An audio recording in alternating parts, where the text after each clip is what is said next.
Hello friends, very good evening. நம்ம இன்றைக்கி என்ன மூவி பற்றி பார்க்க போகிறோம்னா டிராகன். நம்ம பிரதீப் ரங்கநாதன் இருக்கார் இல்லைங்களா, அவர் நடித்த படங்க அது. பிரதீப் ரங்கநாதன் வந்து நான் அவ்வளோவா க்ளோஸாக ஃபாலோ பண்ணது கிடையாது. நிறையா பேர் வந்து பிரதீப் ரங்கநாதன் வந்து பயங்கரமான ஆக்டர், அவர் வந்து அப்படி படம் எடுப்பார், இப்படி படம் எடுப்பார், அப்படி இப்படின்னு ஓவராக பில்டப் கொடுத்தானுங்க. சரி, ஓகே அப்படின்ட்டு இந்த டிராகன் படத்தை வந்து நானும் பார்த்தேங்க. ஓகேங்களா. ஓப்பனிங் சீனில் பார்த்தீங்கன்னாக்கா வந்து இவர் வந்து ஒரு ஸ்கூலில் படிச்சுட்ருப்பாரு. எல்லாரும் படம் பார்த்துருப்பீங்க. ஸ்டில் அதனால் ஒன்றும் பெரிய சஸ்பென்ஸ் ஸ்டோரியெலாம் கிடையாது. அதனால் இட்ஸ் ஓகே, நான் ஸ்டோரியை சொல்ல தான் போகிறேன். ஸ்கூலில் படிச்சுட்ருப்பாரு. அப்போ வந்து ஃபஸ்ட் ரேங்க் எடுப்பார். அப்போ அவருக்கு ஒரு பொண்ணு மேலே லவ் இருக்கும். அந்த பொண்ணு என்ன சொல்லுவாங்கனாக்கா, "நான் உன்னை வந்து ஃப்ரெண்டாக தான் பார்க்குறேன். எனக்கு வந்து ரகட் பாயாக இருந்தால் தான் பிடிக்கும். உன்னை மாதிரி பழமாலாம் இருந்தால் பிடிக்காது." அப்படின்னு வந்து சொல்லி அந்த பிரதீப் வந்து ரிஜெக்ட் பண்ணிடுறாங்க. இதனால காண்டான உத்தமர் பிரதீப்பு காலேஜுக்கு போனோன்னே வந்துட்டு கண்டபடி சரக்கை போட்டு தம் அடிச்சுட்டு படம் முழுக்க சரக்காக போட்டுக்கிட்டே இருப்பார், தம்மாக அடிச்சுக்கிட்டே இருப்பார். இந்த ஒரு ஒரு படம்னு எடுத்துக்கிட்டிங்கன்னா ஒரு அரை மணி நேரத்தில் வந்து ஒரு ஒரு 5000 தம் அடிச்சிருப்பாருன்னா பார்த்துக்குங்களேன். தம் அடிப்பார், பறக்க விடுவார். அதாவது அவர் வீட்லேருந்து வந்து காசு கேட்டால் கொடுத்துருவாங்க. அதுக்கப்புறம் வீட்டில் வந்து வேலைக்கு போகிறேன்னு சொல்லிட்டு ஃப்ரெண்டு வீட்டில் வந்து உட்காந்துக்கிட்டு தண்ணியை போட்டு உட்காந்துருப்பாரு. ஃப்ரெண்ட்ஸ் எல்லாம் வந்து எல்லாம் வாங்கி கொடுப்பாங்க. அப்படிப்பட்ட ஒரு அற்புதமான ஃப்ரெண்ட்ஸ். இந்த மாதிரி ஃப்ரெண்ட்ஸ் எல்லாம் இந்த காலத்தில் யார் இருக்காங்கன்னு எனக்கும் தெரில.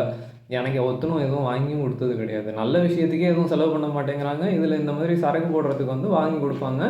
அதே மாதிரி மாதம் ஆச்சுன்னா சம்பளம்னு ஒன்று வந்து வேற வந்து கொண்டு கொடுப்பாங்க. ஓகேங்களா. அவ்வளோ அற்புதமான ஃப்ரெண்ட்ஸ் இவங்கெல்லாம்.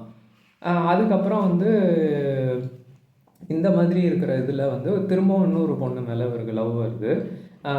லவ் பண்ணிகிட்ருக்காரு. அதுக்கப்புறம் கல்யாண பேச்சு அடிபடும்போது என்ன பண்ணுறாங்க, அந்த பொண்ணு வந்து உன்ன மாதிரி பொறுக்கித்தனம் பண்ணிகிட்ருக்கேன், அவனெல்லாம் கல்யாணம் பண்ண முடியாது அப்படின்னு சொல்லிட்டு போய்ட்றாங்க.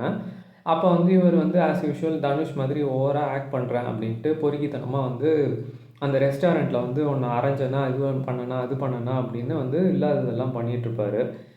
இந்த மாதிரிலாம் ஒரு பொண்ணுகிட்ட வந்து ரியாக்ட் பண்ணால் அதை வந்து யார் அக்செப்ட் பண்ணிப்பாங்கன்னு தெரில. அந்த ஹீரோயினும் வந்து ரொம்ப பொலைட்டாக, "நீ என்னை போட்டு அடி, என்ன வேணால் பண்ணு, ஆனால் நான் உன்னை கல்யாணம் பண்ணிக்க மாட்டேன். ஏன்னா நீ வந்து வேலை வெட்டி இல்லாத பையன், யூ ஆர் அ ஃபெயிலியர்" அப்படின்றாங்க. என்னடா இப்படி சொல்லிட்டாலே, இவளை வந்து நம்ம லைஃப்பில் வந்து நம்ம வந்து என்ன பண்ணியாவது வந்து ஜெயிக்கணும் அப்படின்ட்டு போய் வந்து டூப்ளிகேட் சர்டிஃபிகேட்டை வந்து அடிக்கிறாரு. அடித்து வேலையிலையும் ஜாயின் பண்ணுறாரு. ஓகேங்களா. முதல்ல பேக்ரவுண்ட் வெரிஃபிகேஷன் ஒன்று இருக்குங்கிறது இவருக்கு தெரியுமா தெரியாதான்னு தெரில. அந்த இன்டர்வியூலேயும் வந்து இவர் கிளியர் பண்ணிடுறாரு. இன்டர்வியூவில் வந்து எடுக்கிறவங்கலாம் அவ்வளோ பெரிய லூசு பசங்க. நம்ம கௌதம் வாசுதேவ் மேனன் தான் விபியாக வருவார்.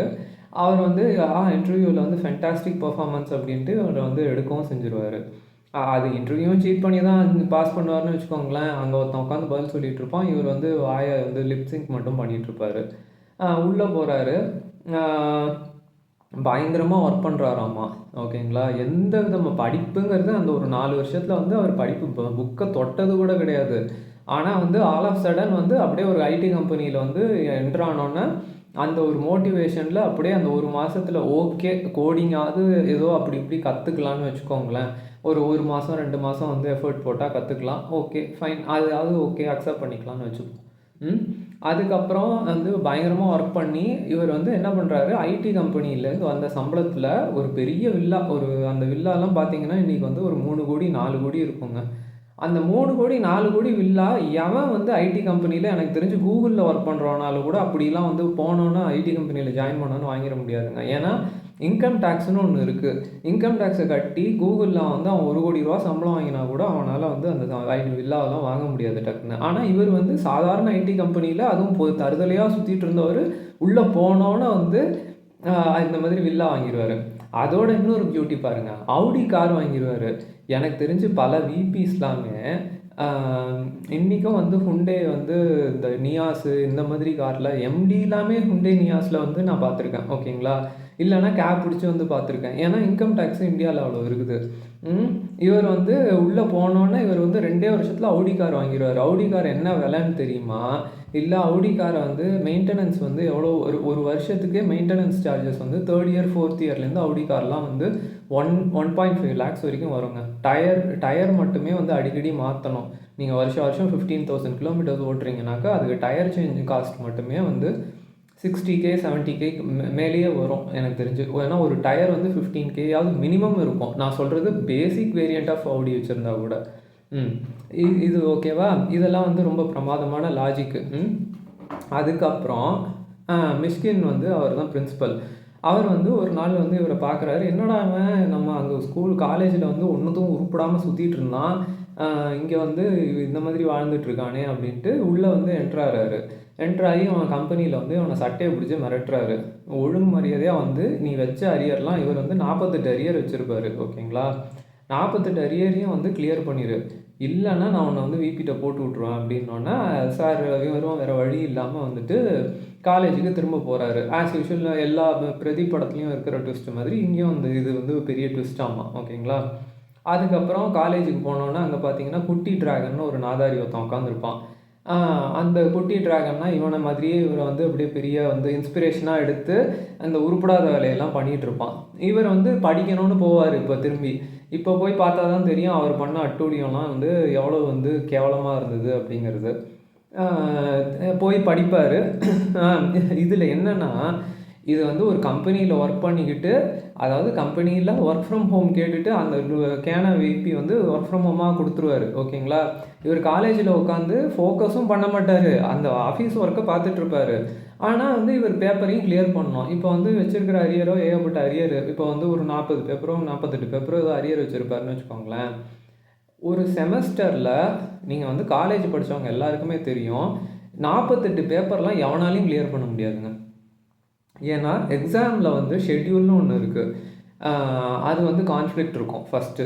2வது ஒரு இன்ஜினியரிங் கரிக்குலம் அப்படின்னு எடுத்துக்கிட்டால் இதெல்லாம் வந்து இன்ஜினியர்ஸையே அவமானப்படுத்துகிற மாதிரி இருக்குது. மேக்ஸ் கோர்ஸே தெரியாமல் இவர் சொல்கிற கோர்சஸ்லாம் வந்து பார்த்தீங்கன்னாக்கா டிஜிட்டல் சிக்னல் ப்ராசஸிங் அந்த மாதிரி அட்வான்ஸ்டு கோர்சஸ்லாம் இருக்கும். அவர் என்ன கரிக்குலம் படித்தாருன்னு எனக்கு தெரியல.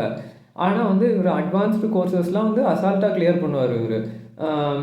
இவர் வந்து மேக்ஸில் சிம்பிள்ஸே புரியறதுக்கே வந்து நமக்கு வந்து 1 இயர் 1.5 இயர்ஸ் வந்து ஃபார்மல் ட்ரைனிங் இல்லாமல் எதுவுமே டச்சே பண்ண முடியாது. அப்படி தான் இருக்கும் வந்து இன்ஜினியரிங் கரிக்குலம்ங்கிறது. எவன் வேணால் போகலாம், எவன் வேணால் மனப்பாடம் பண்ணலாம், எவன் வேணால் கிளியர் பண்ணலாம். அப்படியே வந்து ஒரு 3 மாதத்தில் வந்து எல்லாத்தையும் முதல்ல எக்ஸாம் ஷெட்யூல் எப்படி அவர் மேனேஜ் பண்ணாருன்னு எனக்கு தெரியல. அதுக்கப்புறம் இவர் சொல்கிற மாதிரி புக்கை வந்து பார்த்தீங்கன்னாக்கா இதில் வந்து ஸ்டண்ட்டு சீன் அதை முக்கியமாக விட்டுட்டேனே. ஆரம்பத்தில் பார்த்தீங்கன்னாக்கா இந்த இது இருக்கும், ஃபயர் எக்ஸ்டிங்விஷரை வச்சு சண்டை போட்டுட்ருப்பாரு. ஃபயர் எக்ஸ்டிங்விஷரை நீங்கள் யாராவது முடிஞ்சால் அவங்க ஆஃபீஸில் இருக்கும்போது தூக்கி பாருங்கள், அது வந்து எவ்வளோ வெயிட்டாக இருக்குன்ட்டுன்னு. இவர் வந்து சும்மா அட்டையில் பண்ண ஃபயர் எக்ஸ்டிங்விஷர் தானே, அதை வச்சு ஒரு சுற்றுன்னு சுற்றி நல்லா போட்டு எல்லாரையும் அடிச்சிட்ருப்பாரு. ஃபயர் எக்ஸ்டிங்விஷரை ஆன் பண்ணி அடுத்த எழுத்தாப்பில் இருக்கிற ஆப்போனண்ட் மேலே ஸ்ப்ரே பண்ணுவார். அதாவது காமெடி ஃபைட் ஆமாம். அதுக்கப்புறம் இந்த எக்ஸாமெல்லாம் வந்து இப்படியோ கிளியர் பண்ணிடுவாருங்க. ஓகேங்களா? அதுக்கப்புறம் என்ன ஆகும், இதில் வந்து ஒரு எக்ஸாம் மட்டும் வந்து கோட்டை விட்ருவார்.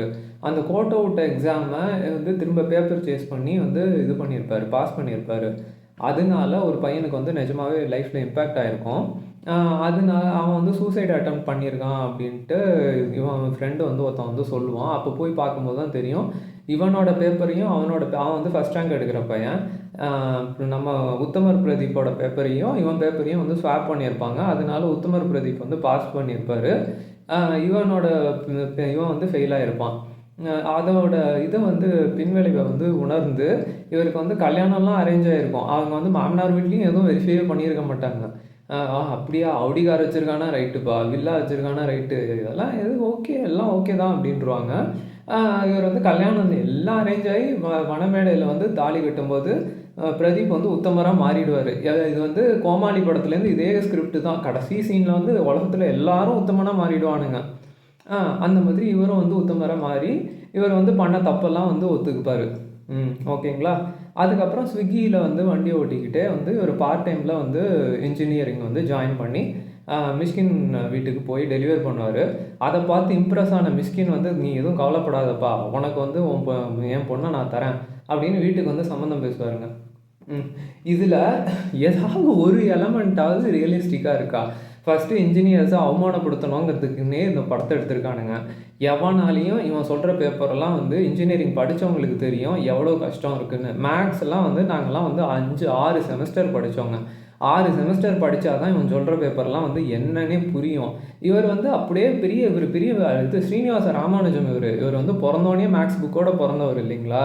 அதனால ஒரே மாசத்திலேயே வந்து எல்லாத்தையும் கிளியர் பண்ணிருவாரு இவரு. அவ்வளோ பெரிய லெஜெண்டுங்க அவரு. இந்த படத்த எதுக்கு அப்ரிஷியேட் பண்றாங்க? இவன மாதிரி லூசு இதில வந்து படம் முழுக்க அசிங்கமா கெட்ட வார்த்தையெல்லாம் வேற. கச்சா முச்சான்னு கெட்ட வார்த்தை. அ பாம்பு அப்படி இப்படின்னு ஏதோ ரைமிங்கா வந்து கெட்ட வார்த்தையெல்லாம் பேசிட்டு இருக்கானுங்க உட்காந்துட்டு. கேட்டா வந்து இதில ரிவ்யூலாம் நான் பார்த்தேன். இந்த ப்ளூ சட்டைன்னு ஒரு நாய் இருக்கான் பாருங்க. அவன், இந்த பாண்டா பிரசாந்த் இவன்லாம் வந்து ஃபேமிலியோட போய் உட்காந்து பார்க்க வேண்டிய படமா? இதெல்லாம் எப்புட்றா ஃபேமிலியோட உட்காந்து பார்ப்பீங்க? மத்த படத்துக்குலாம் வாய் கிழிய வக்கனையா ரிவ்யூ குடுக்குறீங்க. இந்த படத்த கிரிட்டிசைஸ் பண்றதுக்கு ஏன் கசக்குது உங்களுக்கு? இவன மாதிரி ஒரு ஆக்டர்லாம் என்கரேஜ் பண்ற வரைக்கும் தமிழ் இண்டஸ்ட்ரி உருப்படாதுங்க. Thank you. இந்த கான்டென்ட் புடிச்சிருந்தா லைக் பண்ணுங்க. மறக்காம ஷேர் பண்ணுங்க and subscribe with your friends.